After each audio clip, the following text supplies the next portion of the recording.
இன்றைக்கி நம்ம பேச இருக்கிறது மாடன் தேனாண்டாள் ஃபிலிம்ஸ் வெளியிடும் தேனாண்டாள் ஃபிலிம்ஸ் முரளி தயாரிப்பாளர் அவர்களால் ஆசீர்வதித்து ரிலீஸ் தமிழ்நாடு ஃபுல்லாக ரிலீஸ் பண்ணியிருக்கிறாங்க. இந்த படத்தை பற்றி தான் இப்போ நம்ம பேச போகிறோம். மாடன் இந்த படம் திருநெல்வேலியில் நடந்த சம்பவம். நல்ல படங்க. அதாவது எனக்கு இந்த ரேணிகொண்டான்னு ஒரு படம் ஞாபகத்துக்கு வருது. அப்படியே என்ன சொல்கிறது, ஒரு ஆச்சரியத்தோடு பார்த்தேன். நிக்காட்ஸ் ப்ரொடியூசர் சக்கரவர்த்தி அவருடைய பையன்தான் அதில் ஹீரோ.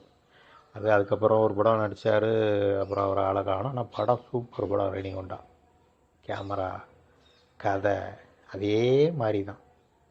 தேவர் சமுதாயத்தை அந்த பசங்கள்லாம் என்ன நல்லது பண்ணுவாங்க வைப்பாங்க. திரைக்கதை அருமையாக இருக்குது படம். டைரக்டர் அவருக்கு ஒரு சல்யூட் பண்ணணும். நகர்த்தி கொண்டு போகிற விதம், இந்த பசங்க துருன்னு வர்றது, நல்லது நிறைய பண்ணுறது, முத்துராமலிங்க தேவர் ஐயா இப்படி இந்த திருநெல்வேலியை சுற்றி எடுத்துருக்கிறாங்க. திருநெல்வேலியில் இப்படிலாம் இடம் இருக்குமான்னு, நான் எனக்கு திருநெல்வேலி தான் இப்படிலாம் இடம் இருக்குமான்னு இந்த படத்தை பார்த்ததுக்கு அப்புறம் தான் அந்த லொக்கேஷன் எல்லாம் போய் பார்க்கணும்னு நமக்கு தோணுது. குத்தாலம் அந்த சைடு, அம்பாசமுத்திரம், திருநெல்வேலியை சுற்றி தான் ஷூட்டிங் பண்ணியிருக்கிறாங்க. கதை இன்ட்ரோல் வர போகிறதே தெரில, இன்ட்ரோலுக்கு அப்புறமும் போகிறதே தெரில.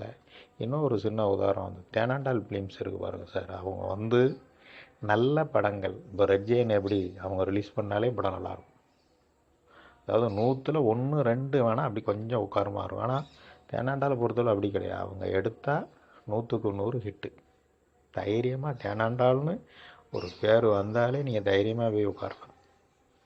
அந்த வரிசையில் தான் இந்த படம் 129 படம் டைரக்ஷன் பண்ணியிருக்கிறாரு ராமநாராயண ஐயா.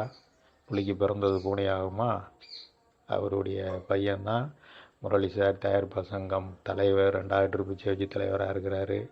அவர் ஒரு படத்தை ரிலீஸ் பண்ணுறாரு அப்படின்னா எவ்வளோ அனுபவங்கள் இருக்கும்.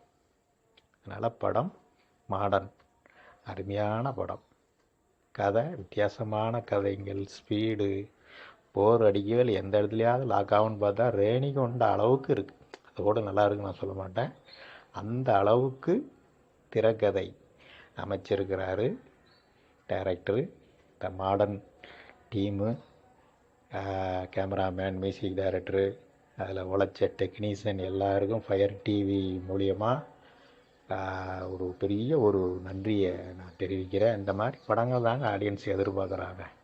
இதுவே அடுத்தால ஒரு நல்ல படத்தில் உங்களை வந்து சந்திக்கிறேன். உங்களின் நண்பன் ராமையா சரோஜாராஜ். ஃபயர் டிவி நம்ம சேனல் சப்ஸ்கிரைப் பண்ணுங்கள். நன்றி, வணக்கம்.